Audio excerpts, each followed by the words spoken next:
Grandfather's here. Mom, can't you tell me I'm sick? He'll pinch my cheek.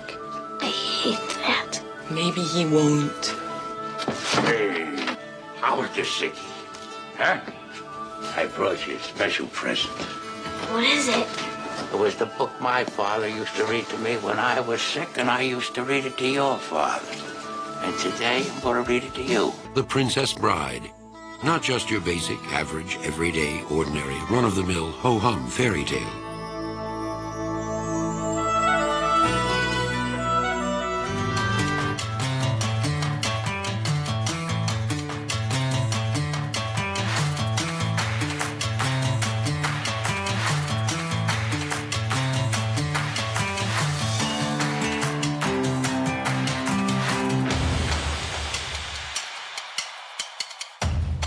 Hello and welcome to episode 47 of We'll Review It Our Shelves, the podcast where we review the movies on our shelves. Every 2 weeks, we'll take a randomly selected movie from our collection and we'll review it ourselves. To that end, I do owe our listeners an apology. Real life got in the way of the 2-week cycle, and Ratatouille was released a little bit late. We will be returning to our regularly scheduled 2-week cycle, and I am sorry.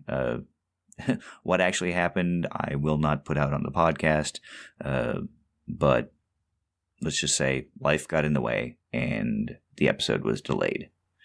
So got in the way, but life goes on. It does. But to that end, I'm still Brian Morgan. I don't really know what that has to do with anything except for my life is going on. And I'm still Brian Morgan, and you are still... By rumor only, I'm still Dan Bergman. Were you considering changing your identity? I know there were some questions a little bit ago, but I think we cleared those up. Questions about your birth Moving name? on. What are we doing here? Well, I don't even know where we're going with this. I'm going to move to the next thing where we get to listener feedback. Listener feedback. We actually have some. Very excited about that. And it was in regards to our Deadpool episode. And 2 things. 1, I'll read the listener feedback. And 2, obviously respond. So, this listener feedback is from Robert Neese, also known as L. Rob Oakville Edition, left us a lovely 5-star review on iTunes, so thank you for that again. Thank you. But he said, probably too late to chime in now, but when you guys showed skepticism over the hallowed Firefly's actual quality and potential, I felt seen at long last. To which I responded, it's never too late. 1, it's never too late to comment on any of our episodes. So if you, again, want to talk about anything that we've said in the past, or want to criticize or compliment, or just be neutral, or express your own opinion, feel free. We would love to hear it. And to Rob's statement about the hallowed Firefly, yeah, I'll be honest, I didn't go back and listen to it, but it's not as though my feelings have changed. I liked Firefly. I thought it was a great show. It had a lot of potential. But just like anything else that gets canceled before its time, people tend to assign a certain degree of legendariness to it. Like, it would have been so awesome. Like, do you know that? I mean, do you? Really? Nobody knows that. Had they explored it further, it may have been good. It may have been bad. We don't know. So, the future is unwritten, and in this case, we don't know where it would have gone. Perhaps in an alternate universe, it would have been the most fantastic and important show ever, much like Bill and Ted's Wild Stallions music. It would have changed the face of the world, and we would have all been peaceful time travelers. But it didn't, so here we are, stuck with what we got.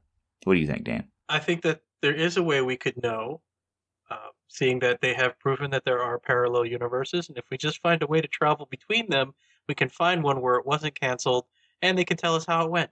Yes, I've been watching a lot of The Flash, and if we just vibe at a specific harmonic frequency, we can travel between the dimensions. So, actually, they just do different Earths. It's really kind of weird.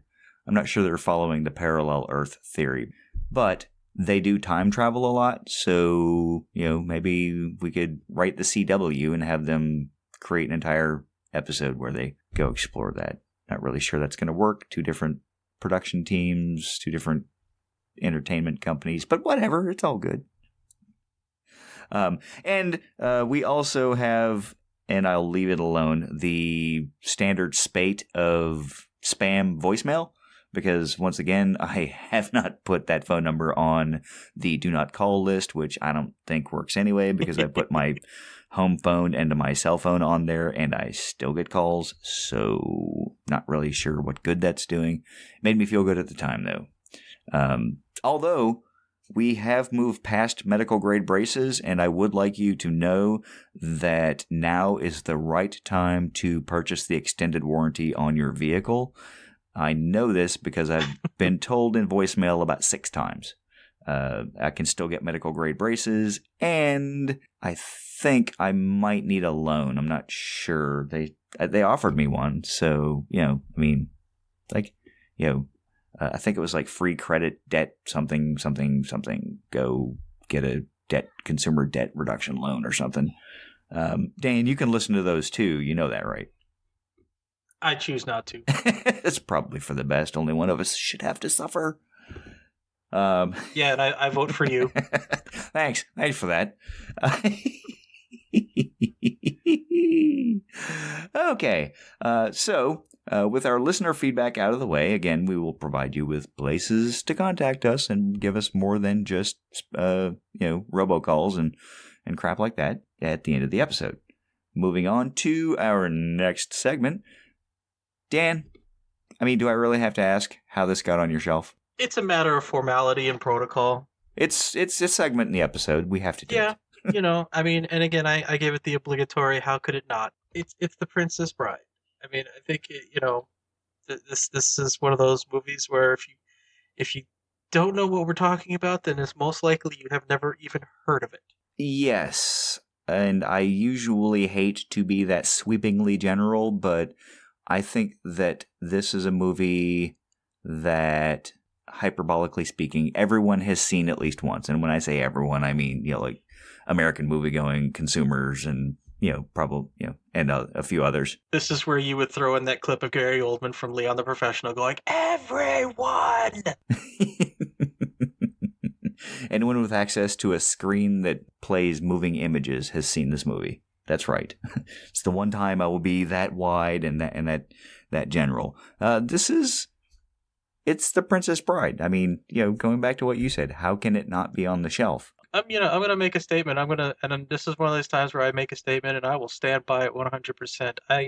I think that, while doing research for this podcast about it, not that I had to do too much research, which, by the way, just as a note, this is the first time I've ever done the podcast without watching the movie before doing the podcast. And the reason why is because it's like, wow, I've seen this movie so many times, I could probably recite the entire script from memory. I must say, and we spoke about this before, that makes me a little sad, because you gave up an opportunity to watch The Princess Bride. Yes and no. Because the thing is, like, if I was to watch it and then keep pausing it or take notes and everything, I really wouldn't be watching it. It'd be work. And I don't want to taint The Princess Bride with work. So, to that end, one of the things that I didn't do this time that I've been doing for our last 20, 30 movies is I didn't take any notes. Didn't take a lick of notes. I'm like, you know what? I know this movie backwards and forwards, I think, just as well as you do. I could probably act it out with sock puppets and be 98% accurate on the dialogue. And I still sat and watched it, but I specifically did not take notes for kind of the same reason you didn't watch it, because you didn't want to turn it into work. Yeah. So that being said, the statement I'm going to make about this movie is that the one thing I dare say about this movie is that I think of all the movies that I own / seen, I think this one can be stamped as a perfect movie. Is this a preview for where it might go on your shelf? Not stuck in general population, but perhaps higher? Maybe. Check little Chekhov's rifle there. But yeah, I mean, in so many words, we've said this movie is memorable. If you don't know anything about it, it's because you haven't seen it or even heard of it. It's like otherwise, everybody knows it. You mention a line from The Princess Bride, and people are gonna know. I mean, I say marriage, and people know what I'm talking about. That blessed union. I mean, the hello, my name is Inigo Montoya, or any kind of derivative that somebody who fancies themselves to be clever and witty, that people know about it. Which brings up to the other point, it's quotability. It's just that it probably rivals Monty Python, the Holy Grail. I agree wholeheartedly. And a cast that, again, a perfect cast. I challenge anybody to think of somebody who would have done it better. And to that end, I bring up the little bit of trivia. I mean, we're going to talk about the cast, but I mean, the little bit of trivia that I found is that Paul McCartney was tapped to provide a theme song, and it wasn't good enough. And it's like, for a movie where something from Paul McCartney could not improve upon, that tells you you've got perfection. I don't have a counterpoint to that. I having gone through some of the websites that list trivia and some of the potential casting choices, Rob Reiner apparently auditioned or spoke with or, considered nearly 500 women to play the role of Princess Buttercup, and ultimately chose Robin Wright. And of the names that were listed on the websites that I looked at, I can't imagine this movie being anywhere near as good as it was with those people in it. On the list were Uma Thurman. I saw that. Don't get me wrong, I like her, but... Oh yeah, it's like there's no way, shape, or form to say that we don't like any of these other cast choices. It's just, for this, Uma Thurman, totally wrong. Yeah, I think everyone in this cast had the perfect chemistry. I mean, Wallace Shawn, that is the perfect casting. You can't imagine anyone else delivering those lines as anyone else but him. You can imitate it, oft imitated, never repeated. It's absolutely spot on. Yeah, Danny DeVito was the alternate choice and everything. And while I can picture it, again, not as good. Might have been entertaining, but I don't think it'd be half the movie that we're talking about right now. And again, it goes back to the chemistry piece. Yeah.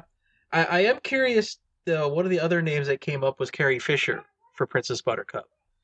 And, from one princess to another, it's like, I am curious, but I'm just, fine with never actually knowing. I must say, I care a great deal for Carrie Fisher as an actress. Mm-hmm. In all of the things that I've seen her in. I mean, she really did do a lot more writing and producing and that sort of thing than like big ticket acting, except for, obviously Star Wars. I mean, but she's been in quite a few movies, but her character has always had a certain degree of snark, which, is an aspect of her personality that she brought to the characters.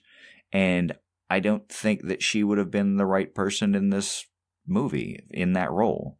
So, again, love Carrie Fisher, agree with you, don't think she would have been the right choice. Very true, very true. But like Cary Elwes, I mean, name like 10 movies that he's been in that aren't The Princess Bride. Huh. Challenge accepted. Days of Thunder. Yeah, there was Days of Thunder, Men in Tights. Yep. Saw. Was he in Saw? Yeah, he was. I mean, I guess he is because you said it. Yeah, he was the doctor. I mean, he's been in a number of movies. I mean, I looked up his IMDb page. I know he's been in a bunch of stuff. But he's one of those actors that inhabits a role. So when you see him, you're like, oh my God, that's him. That's the guy from The Princess Bride. And he's totally different. In the same way that Kevin Spacey used to be before the dark times, before, all this other crap went on. So before he became really, really popular, you would see a movie with Kevin Spacey, and then you would see another movie with Kevin Spacey and go, was that the same guy? Was that the guy that was in the thing that did the other thing? Like, yeah. So Cary Elwes has always been kind of one of those people for me. You see him in a movie and go, oh crap. It took me a while to recognize him, but that's the guy from The Princess Bride, who has a name, and I've just said it. Yeah, for the longest time, I didn't know how to pronounce his name. I just thought I'd bring that up. It took me a minute. And then Andre the Giant. I mean, Okay, this was. Go ahead. Oh no, I was like, yeah, this is opening up a whole new category of discussion. So I'm sure. Let's go. Go for it. So what were you gonna say?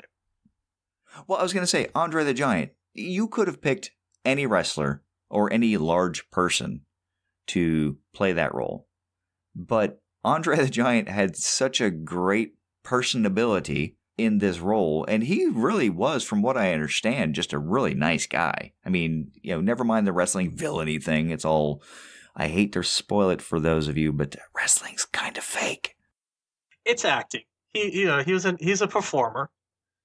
Mm-hmm. Yeah, exactly. I mean, like Proximo said in Gladiator, it's like, you're not here to kill, you're here to entertain. You're an entertainer. And that's what Andre the Giant was. He was an entertainer, and he was very entertaining. To say that, to say that he was a really nice guy. I remember one thing that was said in the documentary about him is that he would often go home to his village where he grew up and hang out with his friends. Even in the height of his fame, he would still go back and hang out with his friends because he never forgot his family. He never forgot his origins, and that's special. You don't see that very often in people who reach the heights of fame and legend as he did. Yeah, I mean, when Hulk Hogan body slammed him in WrestleMania 2 in 1991, I'm kidding, I don't actually know the year. But I don't either. I was taking your word for it, but thanks for breaking trust, Brian. I used to watch wrestling a long time ago. I mean, when I was younger, I lived with my grandparents. Off and on is kind of a thing. And we had Portland wrestling. I grew up, within viewing range of the Portland, Oregon television services, and the local channel in Portland on Saturday nights at 11:30 had, like the local wrestling, like a lot of regions had for a good long time. And all of the, what was at the time, WWF stars, Hulk Hogan came through there, Roddy Piper came through there, Andre the Giant came through there, Jimmy Superfly Snuka came through there, Billy Jack Haynes, who had a brief career in the WWF, started in Portland. I mean, Portland wrestling was kind of, on the circuit of WWF bigs, or at least, like auditioning. It's kind of like the minors in baseball. You go here and then you get called to the bigs. So, in fact, a side story, the Piper's Pit for Roddy Piper, used to watch that, when it was on Portland Wrestling on Saturday nights, and then eventually took it to the big time and had the Piper's Pit up there as well. But anyway, Andre the Giant did a tour, did a few years on Portland Wrestling, and because a lot of them moved up to the WWF, we would watch them there. And that was like Saturday morning or whatever. I mean, it was, the mid 80s, wrestling was a big thing. It's bigger now, but it was less male soap opera and more like, hey, we got a good guy, we got a bad guy, we're going to wrestle, and some stuff might happen. It was theater, but yeah, like less soap opera, more, more entertainment, more just, it was fun. Mm-hmm. Yeah. So when the WrestleManias first started, the big draw was Hulk Hogan versus Andre the Giant, and no man can body slam him and all that kind of stuff. So yeah, I remember when Hulk Hogan body slammed Andre the Giant, and his wrestling career, because of his gigantism, I forget what the actual condition is called. If you know, jump in. I do not. Okay, listeners, if you know, let us know. The actual condition escapes me, but it caused him a lot of physical distress. He had back issues, he had heart issues, which was what eventually killed him. And one of the trivia things that I saw that occurred during the filming of this movie, when he and Westley are fighting, Westley was actually on rocks, or on a platform behind him when he was on his back, because he just couldn't carry the weight of him on, unassisted. So most of that was just, him like spinning, and he was just sort of following along on the platforms behind him. The same can be said for the scene towards the end of the movie when Princess Buttercup jumps from the window and Fezzik is meant to catch her. She was on wires, and she was lowered into the position that was, above his arms, where he didn't have to bear any weight because of the amount of pain that he was in. Yep. And I guess he had back surgery in the middle of filming this movie. I didn't know that. I didn't catch that, but I could be wrong. I don't have the website pulled up right now, and I did look at it like 2 days ago. So here we go. The term here is acromegaly, a hormonal disorder that results with the pituitary gland produces excess growth hormone. So okay. There you go.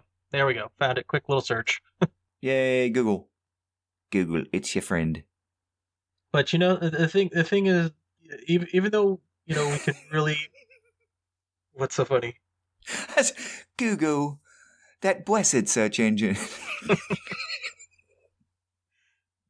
Sorry. Back to you. Yeah, here, as I'm about to talk about Andre the Giant's tragic life. Yeah, sorry.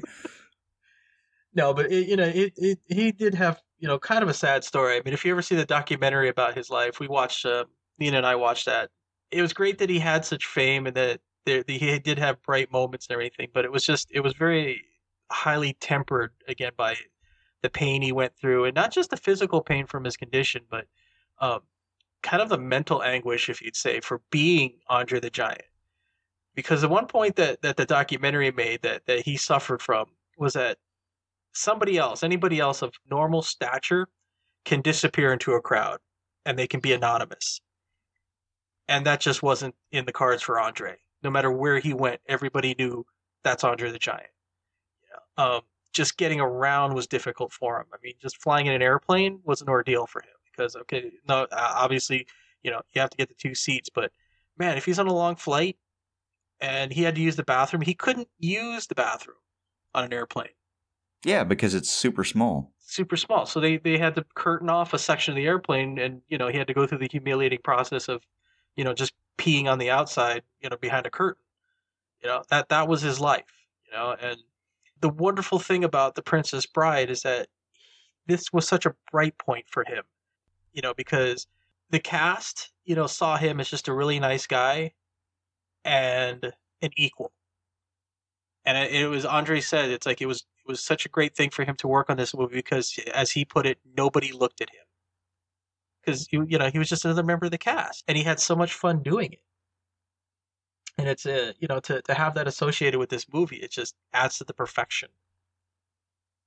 Yeah, and that, again, I don't know if it goes to the exact same chemistry that we had discussed earlier, but, that's something I did not know, and it just makes this movie that much better because the cast gelled so much. And I will say, there is a 30 years later making of, kind of talking about the making of this movie, and it's hosted by Carrie Always, and I haven't watched it yet, so listeners, if you've seen it and you think it's worth watching, I would like to see it because I have always enjoyed this movie and would you like to know more? Yes, I would. So the fact that they embraced him as just like, no, you're just one of the people in the movie. Like, it's good. Just be the guy. Be a guy. You're good. Pretty much, yeah.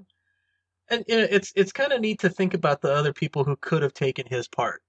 The other people considered. Like, first and foremost, it always gets mentioned is Arnold Schwarzenegger, who is short, but nobody really considers him a small man.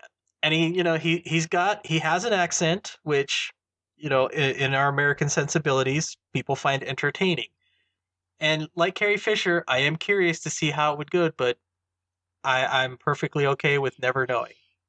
Yeah, same here. It would not have been the same movie. I can't imagine Schwarzenegger at that point in his career being Fezzik in the same jovial and fulfilling way that Andre the Giant was.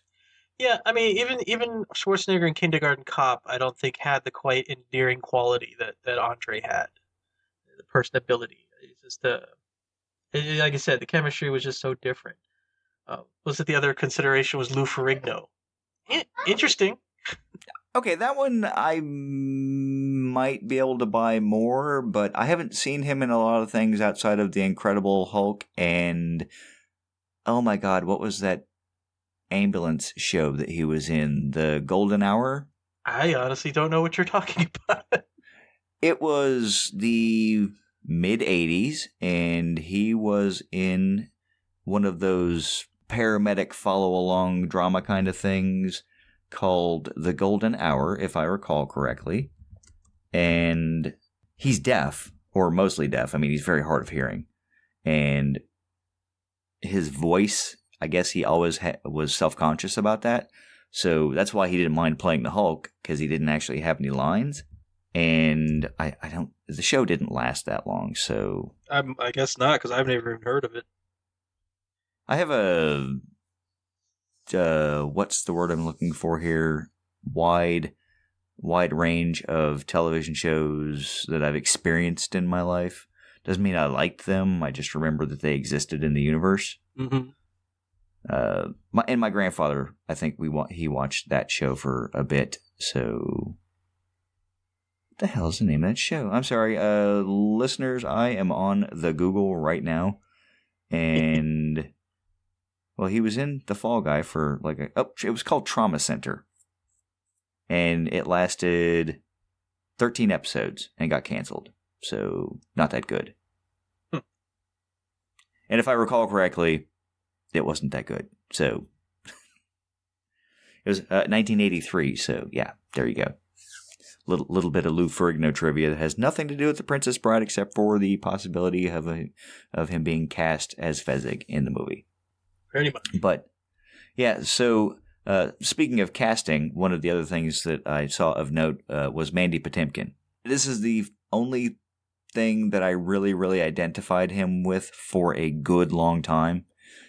I mean, like, oh, yeah, Inigo Montoya. Yeah, that guy. Like, again, no, he's done other stuff, but there are so many people in this movie that you just identify from this movie. As if this movie gave them their start, and it didn't, maybe not. I don't know. It seems like this is the movie that you look at and think, oh yeah, he was in that. You know what I'm saying? Mm-hmm. Like Fred Savage. Like, well, you think The Wonder Years and you think this movie. That's it. Maybe some other stuff, but I mean, for most people, I think it's those two things. Yeah, I got nothing else to say to that because you're pretty much it's like there's not a lot of dispute in this podcast. It's like pretty much.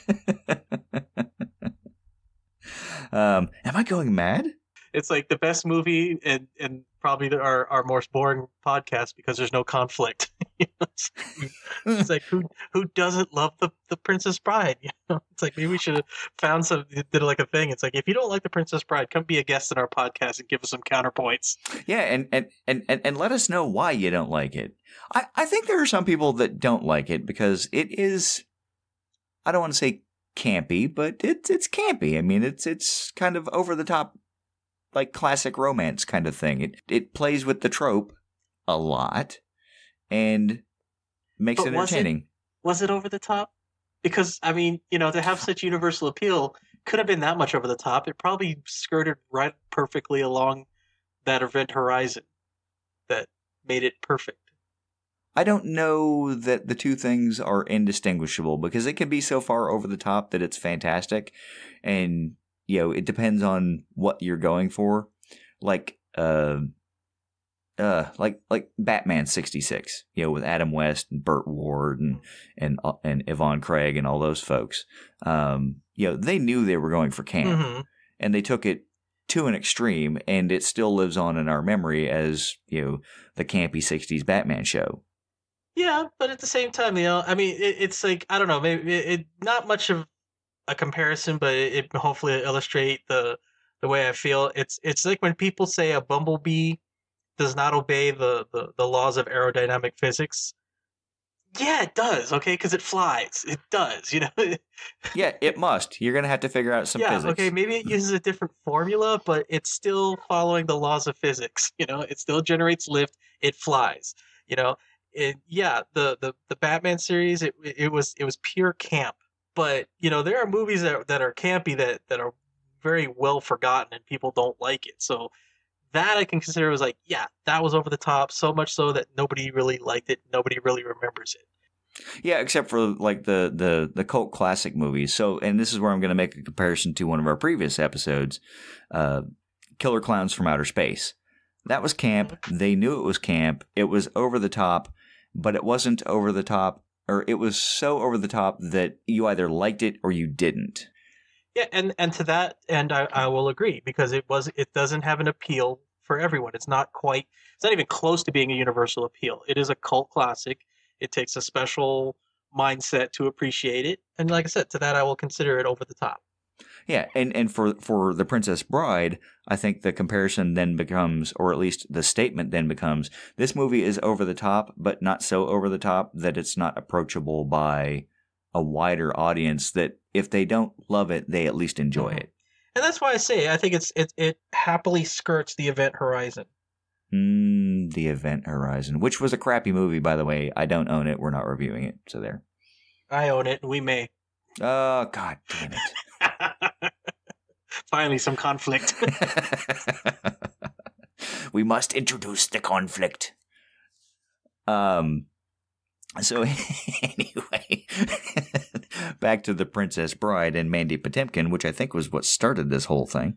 Yeah, we were there. Yeah. Again, I don't want to make the whole episode about trivia that I found on the internet or that we found on the internet. But the sword fight. I see you're using Bonanati's defense. Again, that whole thing, back and forth with friends of mine, and we run through the entire thing word for word. And, but I found Tybalt cancels out Capoferro, unless your opponent has studied Hesyglipa, which I have. You are much better than I. Then why are you smiling? Because I know something that you do not. Anyway, I've got that out of my system. I'm good now. The two actors, no sword fighting experience whatsoever. The sword fight in the movie, actually them, 100%, with the exception of the part where they jump down, do the gymnastic flip on the bar. Everything else was them, and they didn't get injured. You know, they did such a good job. They actually studied each other's moves, so I think they knew the choreography for both actors, so that they would be able to do it and make it look good and make it, look spectacular. And it was. And it was. And a lot of that credit goes to, and this is the trivia I found, that their fencing coaches, they had a couple, Peter Diamond, Bob Anderson. Don't mean anything to us, but apparently in the fencing world, these men are legends. If not both, one of them was an Olympian.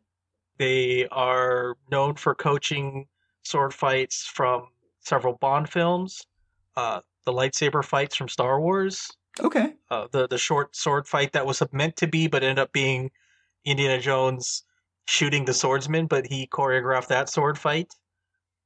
They also did work on Lord of the Rings. Alumni for their lessons, Errol Flynn, Burt Lancaster. I mean, these guys were, like I said, once you realize, who they are and what they've done, they are legends. And the really cool thing is that you were mentioning the back and forth between Inigo and Westley, or as the Dread Pirate Robert says, we knew him. Yes, at the time. Those terms are actual real terms, and they actually pertain to the subject matter that they are talking about. When he talks about the rocky terrain, and this counters that and everything. It's like those are actual real fencing terms for the real environment that they're in. So I thought that was a wow, mind blown moment, when I found that out. So we got an education in the middle of that movie, and we didn't even know it. Yep. No,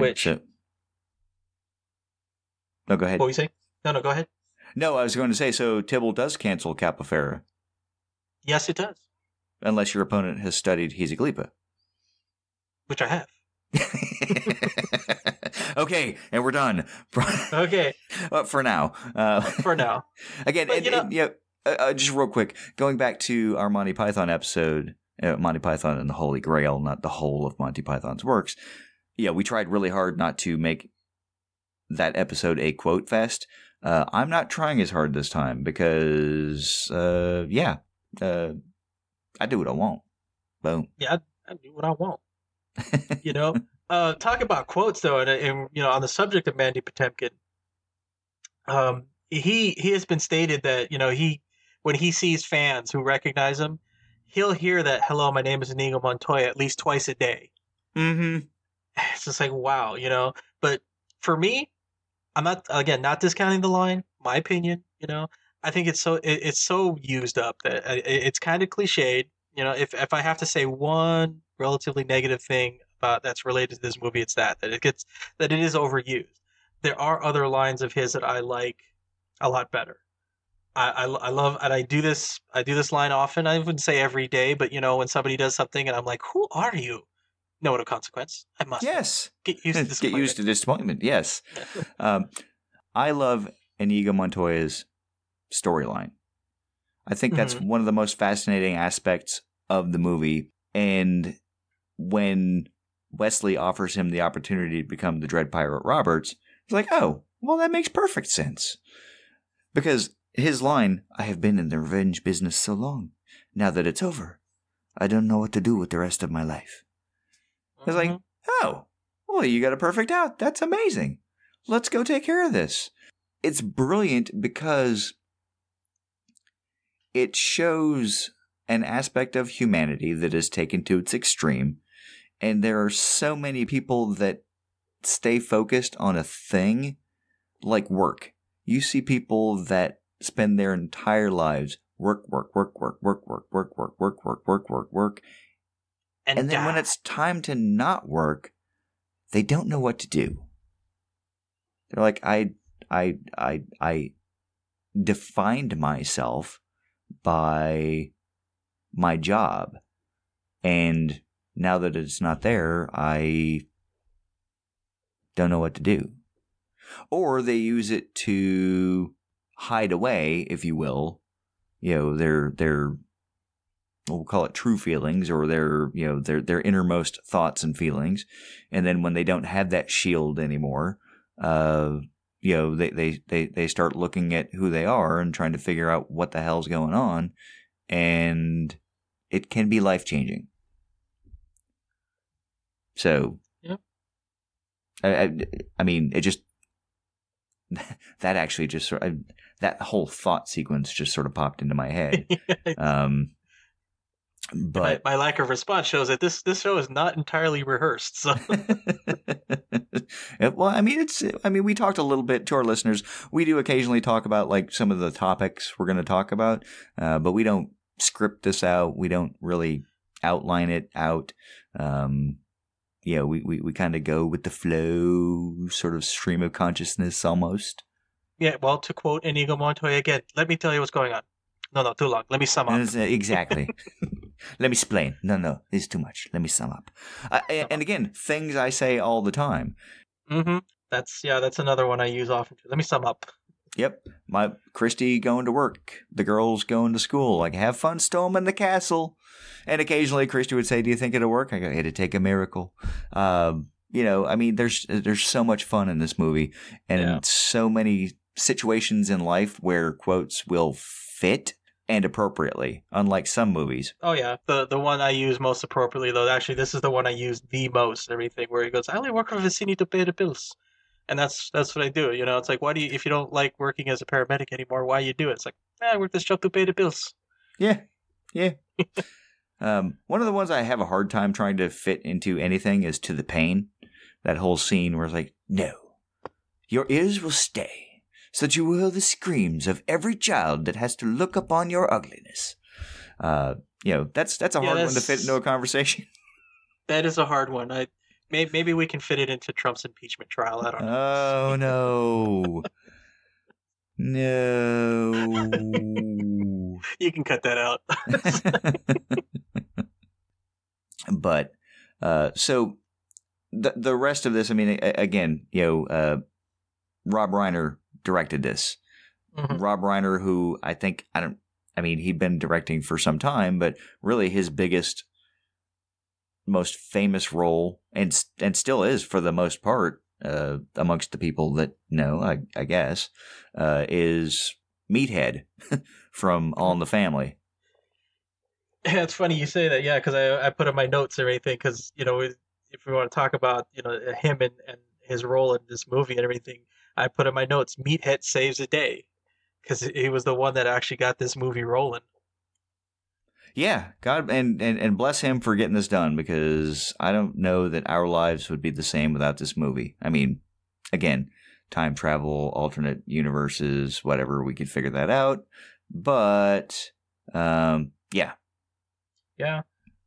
So yeah, I was interested to find out that this movie had a really it was I believe, as we would call it nowadays, it was in development hell for a very long time. Yeah, they were trying to make it in the 70s. Mm-hmm. Well, the book was published in 1973, so I think immediately, they wanted to make a film adaptation, and it just really wasn't working out. There's just problems with, like we said, casting and production and getting a script and everything. And hey, what I mean? It's a perfect movie. Perfection doesn't come right away. Well, and, good things are worth waiting for. Yeah.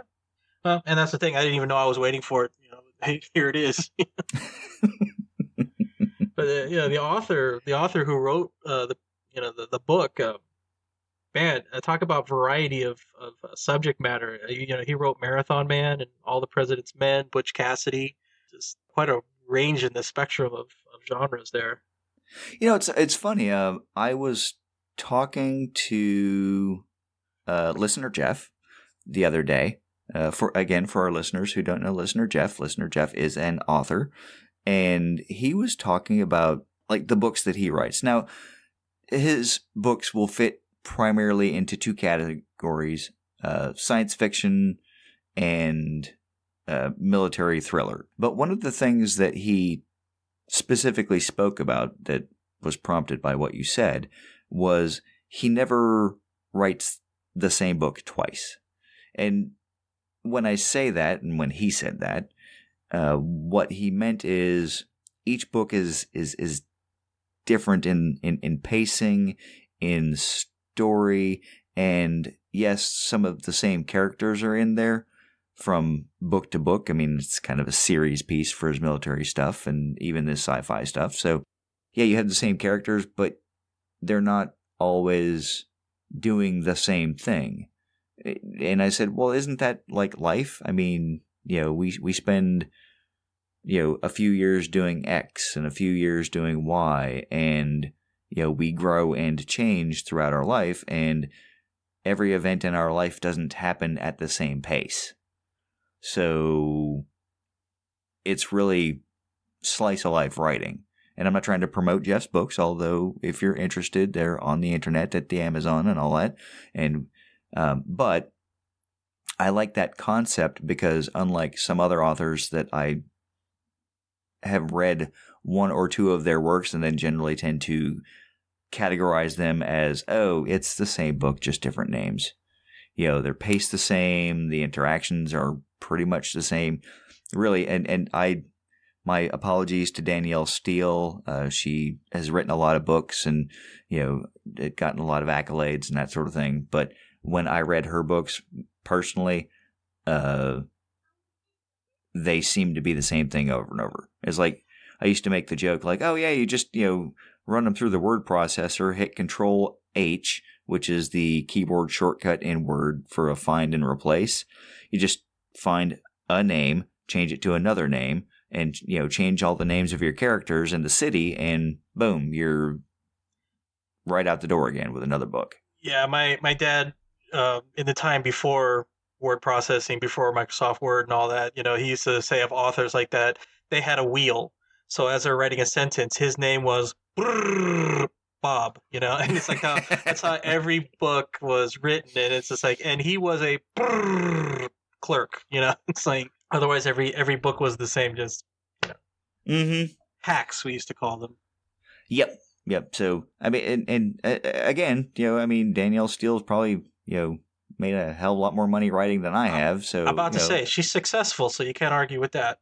Yeah. But I just don't care for her books. I mean, one, they're not really my style of book reading entertainment.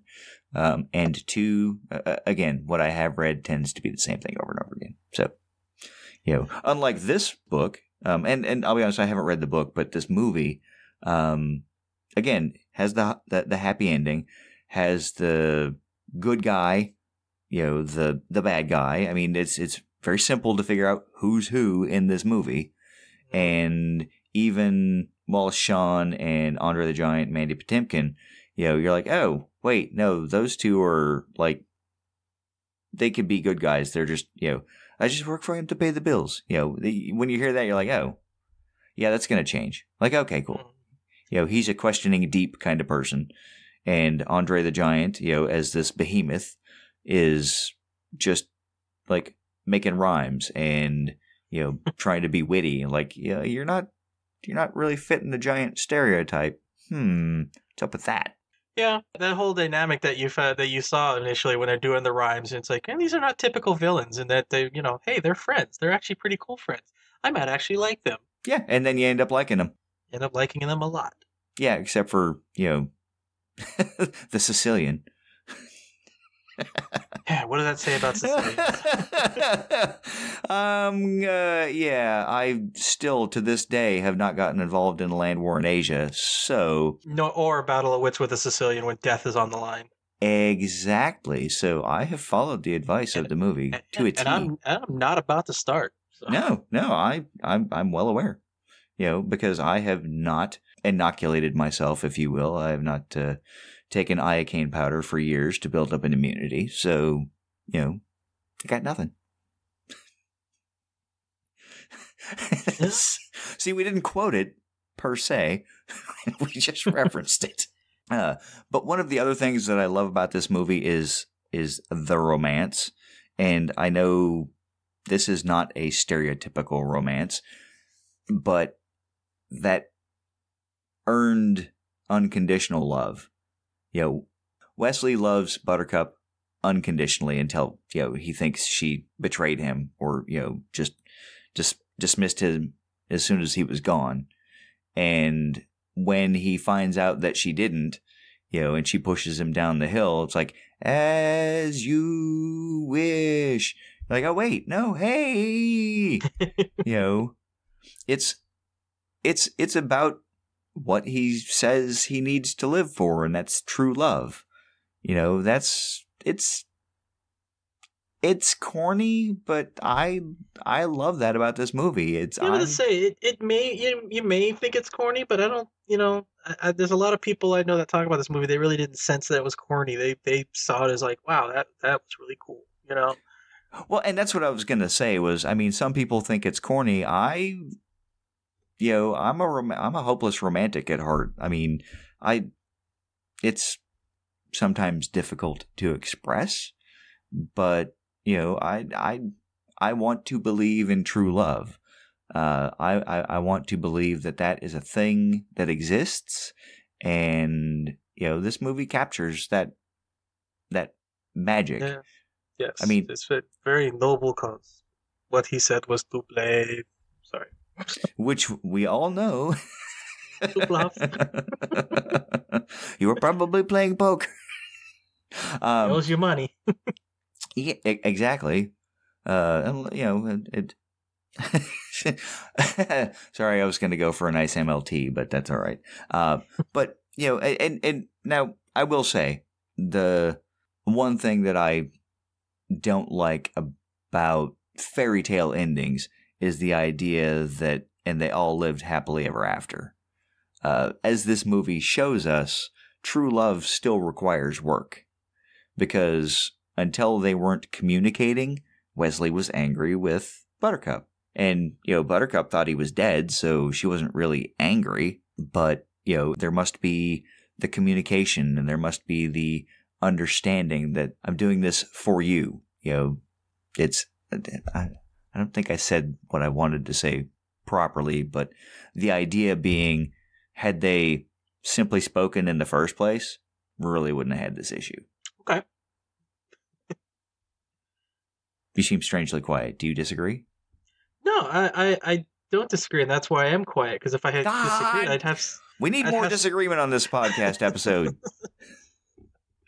I mean, there's nothing I can say to that. I mean, I could just repeat it and say, yeah, or just say you're absolutely right, Listeners, if you disagree with anything we've said... I mean, I'm just like trying to find a segue then to move on to the something else to say, because... Well, I mean, you could just, I don't know, I'm looking for a good segue. Well, actually, what I can say is, like, the thing is, you're talking about the romance and everything, and it really works in this movie. And I think one of the elements that really helped that out is, like we talked about, the chemistry with the cast, and that they all worked well together. They all loved each other, it seemed, and, that's the beautiful thing that they say, that Carrie Elways was just smitten with Robin Wright. That when they're, quote unquote, acting their parts and everything, they're really not acting. They really had a thing for each other, which is a good segue to also talk about, going back to Mandy Patinkin and his fencing. What made the scene so convincing at the climax when he's fighting with Count Rugen. He was digging, as actors do, from his own personal tragedies. He really was thinking of his father, who had died from cancer, and it's like, whether you call it method acting or whatever, but that emotion that he felt was real. In fact, to the point, I think it scared the actor who played Cal Rugen. Yeah, I read that same thing, and that is absolutely fascinating. I mean, just it's strange because people say, "Oh, actors don't do anything. They don't, they're not worth our time." And while I will say that an actor's political opinion is just like anybody else's political opinion. Like, yep, you're certainly allowed to have it. I can dismiss it or not, just like anybody else. But I will disagree strongly with people saying that actors don't work, because it's challenging to find something that will emotionally move you to the place that you need to be as the character, and to sustain that over and over again, because most movies don't get shot in one take. You have to keep recapturing that moment emotionally, and that's hard. And the other part is, you have to do it and then go do something else. You have to be able to turn it off and on. And I know this is a really weird segue, but like Batman The Dark Knight, or, well, just The Dark Knight, but you know what I'm saying? Heath Ledger, couldn't turn that off from his turn as the Joker, and that inevitably led to him committing suicide. I mean, yeah, you can say like, oh, well, he should have asked for help or whatever, but you know what? It's easy to say that in hindsight, and it's easy to say that when you're not in their shoes. But they spend a lifetime being other people for our entertainment and finding emotional things to draw on of varying intensities. And that has to take a toll on you after a while. You have to learn coping mechanisms, and some people don't. Some people do, but like Cary Elwes, going back to him, he's a chameleon in movies, and that's a testament to his acting ability, because you're like, oh, it's not just Robert Downey Jr. playing Robert Downey Jr. No offense to Robert Downey Jr., it's just the first person that popped into my head. But like, you see a lot of actors that just play the same role over and over and over again, and you're like, well, I mean, you're not really stretching yourself. I mean, maybe that's just, the thing, the emotions that they can hit, and, that's what they can do.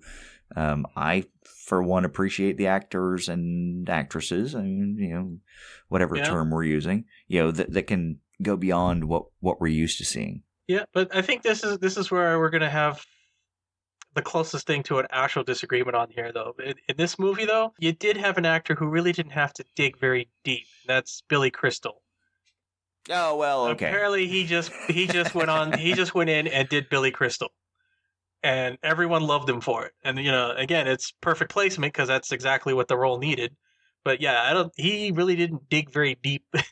He was just, I'm gonna go do my thing, and collected a paycheck. Yeah, but Billy Crystal is capable of going beyond that. So he is, but I don't think he did it for this one. He just didn't need to for this role. Yeah. Nothing wrong with that. It was exactly like you said, what the role needed. What Miracle Max needed to be was Billy Crystal with heavy makeup. Yeah, and not a quote that I use in context very much or anything, but the quote that I absolutely love, beat it for I call the Brute Squad. I'm on the Brute Squad. You are the Brute Squad. Yes. I've actually heard you say that, so I will vouch for that as a thing. And, Carol Kane, I'm not a witch, I'm your wife. But after hearing that, I don't know if I want to be that anymore. There's just so many casting choices that were absolutely perfect. And, just made this movie, without, putting too weirdo upon it, made it magical. Yeah, it was a disblessed movie. And again, I'm spoiling where it's going to go on my shelf because, and the ironic thing is, when this movie was released in theaters, it didn't do that well. It did like $30 million, and I was like, eh. Yeah, it turned a very modest profit. I think it took like 16 million to make.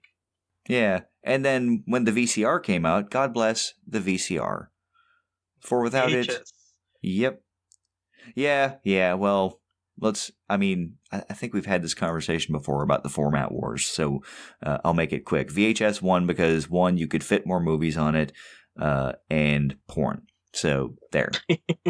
But, yeah, the minute you opened the door to being able to watch movies whenever you wanted at home on your own television, you threw open the catalog of movies that were available. No longer were you limited to just what was on the Saturday matinee or what ABC's Wide World of Movies would show on Sunday night or Saturday night.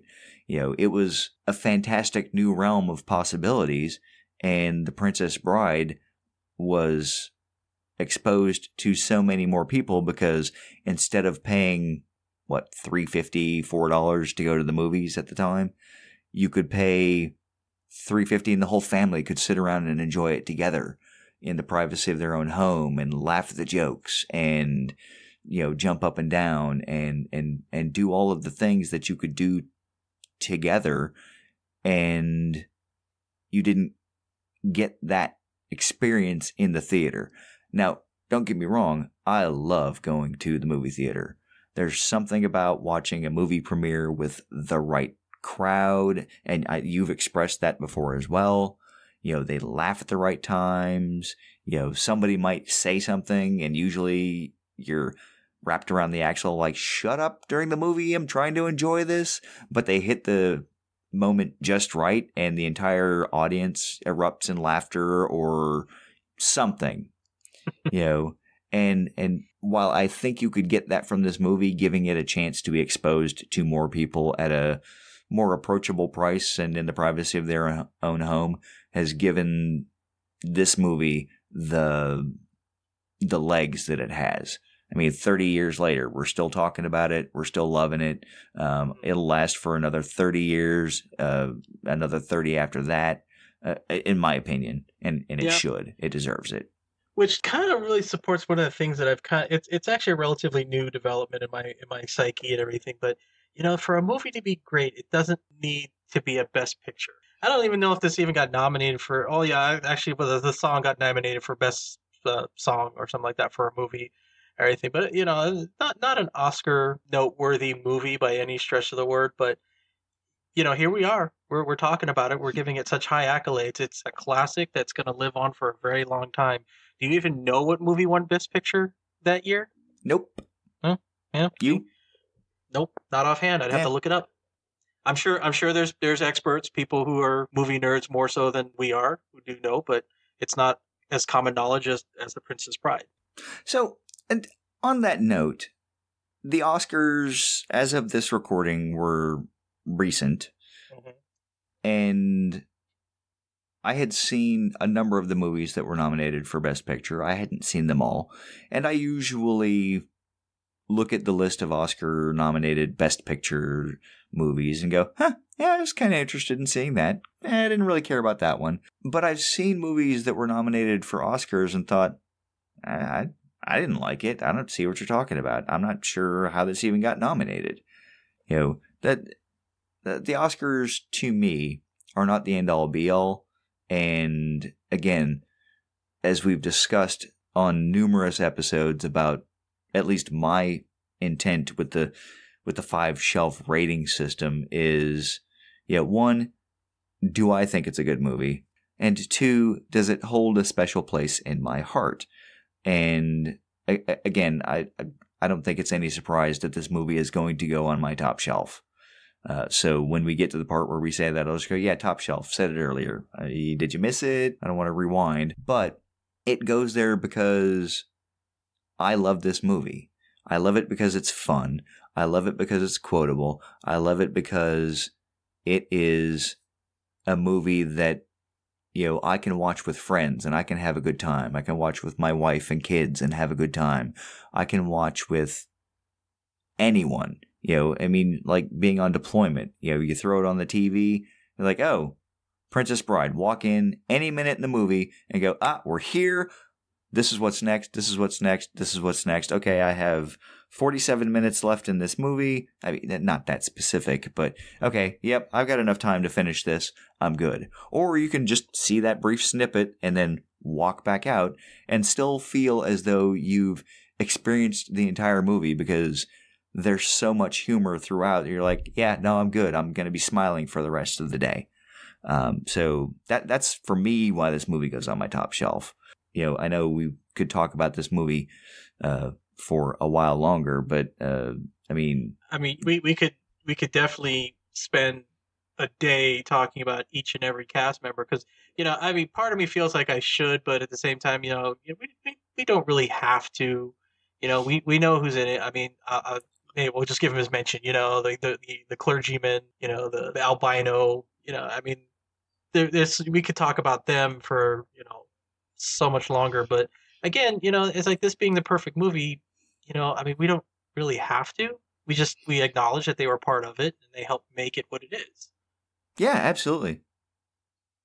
Again, with the agreement, God bless it. Could you find something we could disagree on? I don't know. Yeah, I got nothing. So, okay, well, I'll ask the question then, because we can start to wrap up if you are okay with that. Because again, I everything else that I would say would be exactly what you were talking about. Like this guy was great. This guy was great. This lady was great. This lady was great.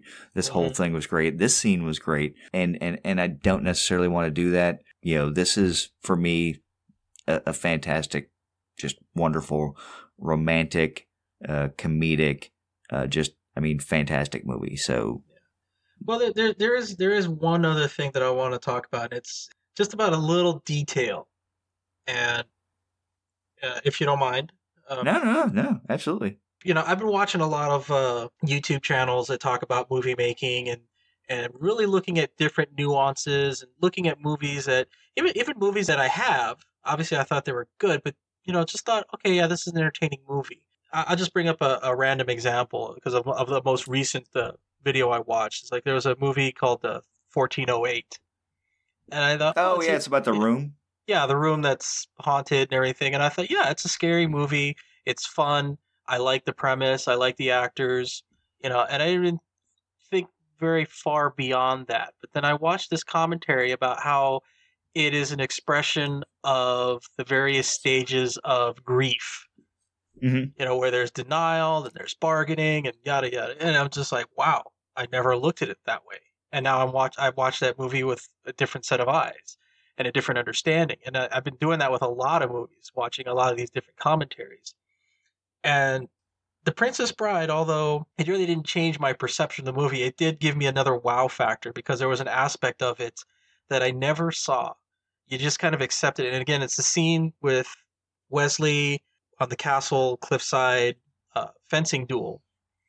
And Inigo, yeah, I'm going to do it left-handed. It's like, we don't have time. It's like, yeah, if I do it right-handed, it's too quick, over too quick. It's like, so he has this ruse that he's left-handed. And unbeknownst to him, Westley also does the ruse. There's something I didn't tell you. I'm not left-handed either. Now, we just kind of accepted that as, he just went in with that ruse and everything like that. That was his plan all along. But actually, there was something that showed that, no, it was kind of an adaptation to the moment, which shows how clever and intelligent he was and observant. And that's that when Inigo is doing his ruse and he pulls the sword from his left hand, or with his left hand, that the hilt, though, is on a side that a right-handed person would utilize. Okay. So Westley observed that. And also, the whole hand gestures, watching his hand gestures, like, no, you rest and everything. He's doing it with his right hand, which shows that he's right-handed dominant. And so it's just to say that Westley, not necessarily knowing what he's getting into, was observant enough to see these gestures, to see these little details of his opponent, and realize that, okay, this guy's going to trick me into thinking that he's left-handed, so I'm going to trick him. It's like, wow, mind blown. A little detail that I never noticed before. How many years this movie's been around? I'm just now noticing this. Yeah, I just thought it was a neat little detail to make this movie that much more nuanced. I must say, I did not know that either. That's actually pretty awesome. And it speaks to sound, tactical, analytical thinking. Which Westley, as a Dread Pirate Roberts, well-trained as he was, it's a credit, Yeah, look for the weakness in the man, or analyze the man, and it's a fencing thing too.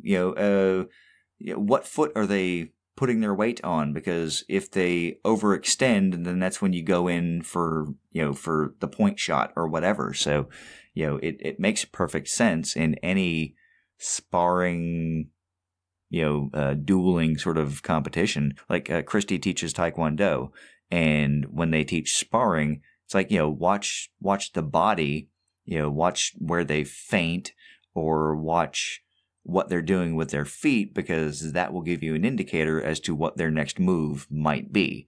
And then you can either, as Mr. Miyagi said, best way to avoid punch is to not be there.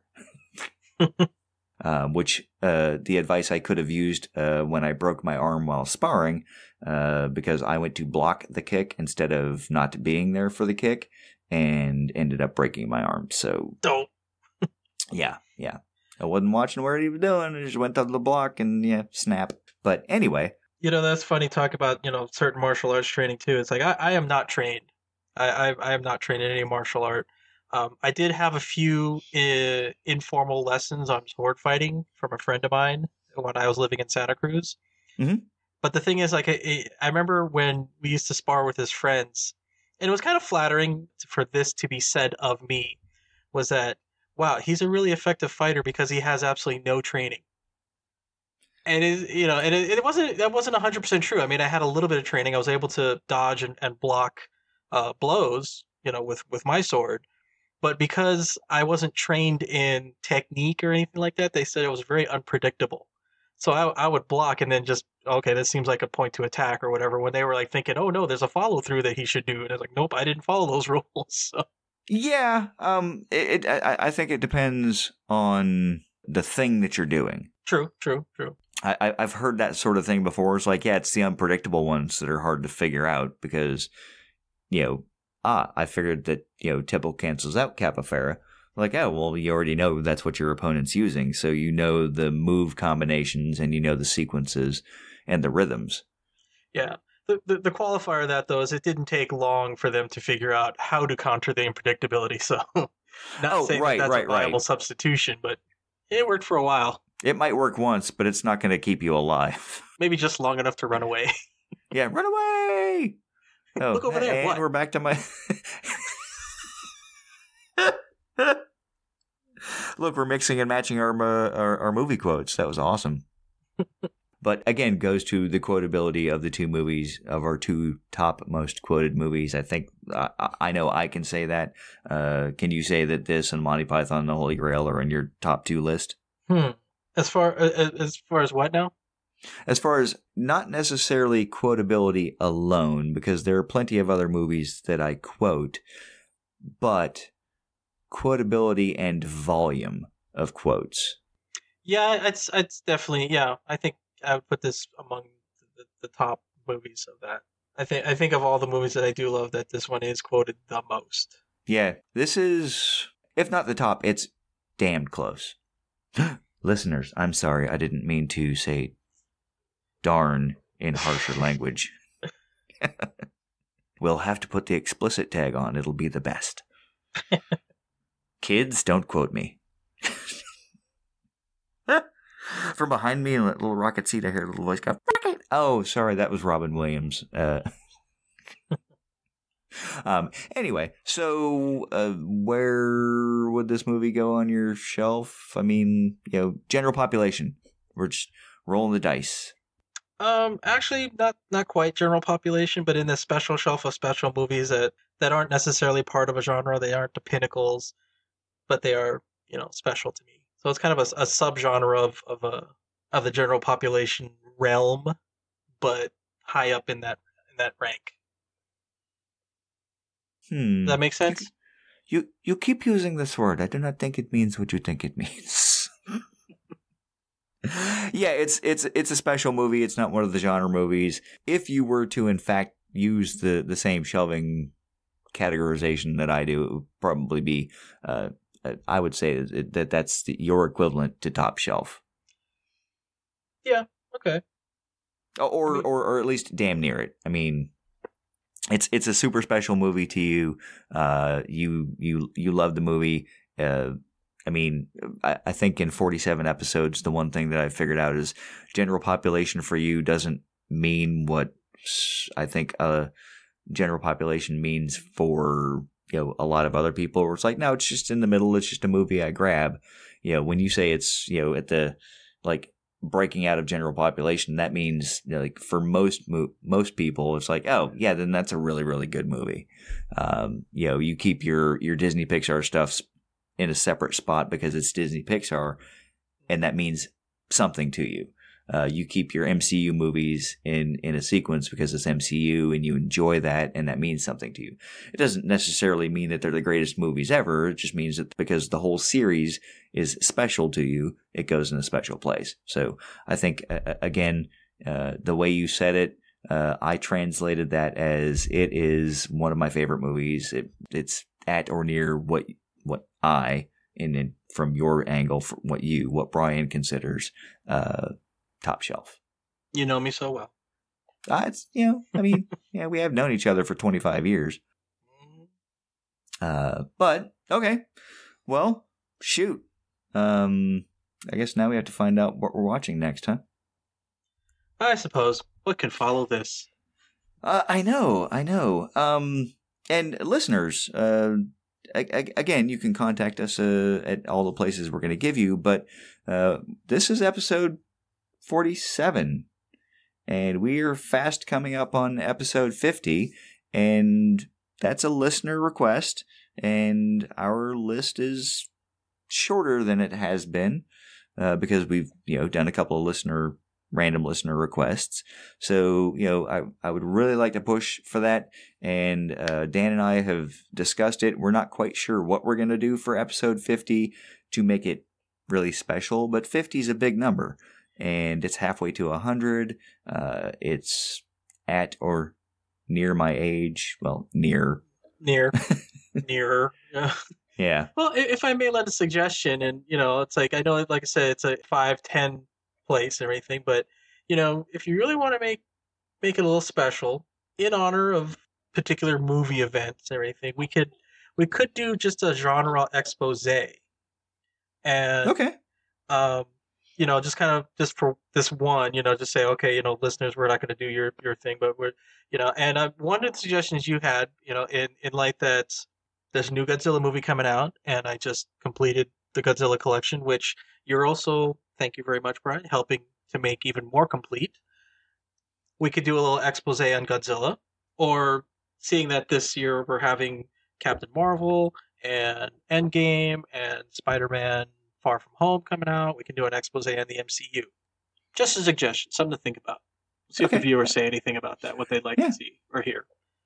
yeah, listeners, if you have any other suggestions, let us know. We're open to anything. And yeah, so we'll give you the places to contact us again after we pick what movie we're going to do next. So without further ado, let's figure out the movie.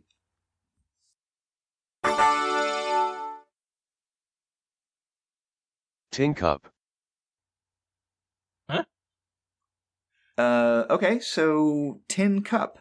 If you're familiar with that Kevin Costner, Rene Russo, Don Johnson golf movie. Okay. I'll be honest, I haven't watched this movie in a long time. I think I saw it once, and only because my mother was watching it.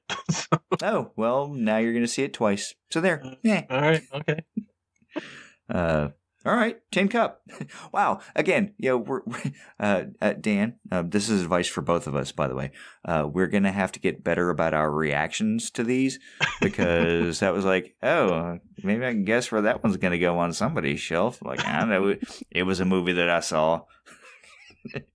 Because we're both saying basically the same thing. Like, I don't know. I mean, I own it, but I don't know. All right. Next time, I'll try to show more enthusiasm. or lack of enthusiasm, like so as to not spoil where this movie will go on my shelf.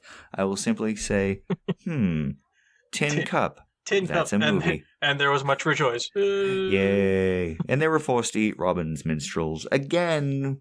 Back to Monty Python. So, and the crowd goes wild. Yay! Yay! Yay!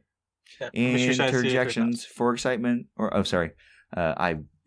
Schoolhouse Rock gets a lot of airtime in my house too, just for singing purposes. So, listeners, again, to beg and plead, if you will, for listener feedback and ideas for episode 50. Visit our Facebook page. Hit us up at our email, wrios2016mr@gmail.com. Check us out on the Twitters. Our Twitter feed is not terribly active, but it's something, if you want to reply to it, you can do that too. Or leave us a voicemail at 804-699-1067. And with that, Dan, your movie-themed goodbye is... My number one quote, I guess. I think I've said that about a lot of the quotes here, but I think this one I use the most often. Good night, good work, sleep well, most likely kill you in the morning. Yeah, I've used that one a lot too, so that's fairly appropriate. Listeners, we can't actually kill you. Unless we're killing you with our voices, in which case, again, let us know. Feedback. Always looking for the feedback. But we will see you you'll hear us in 2 weeks with Tin Cup. Bye. Yay.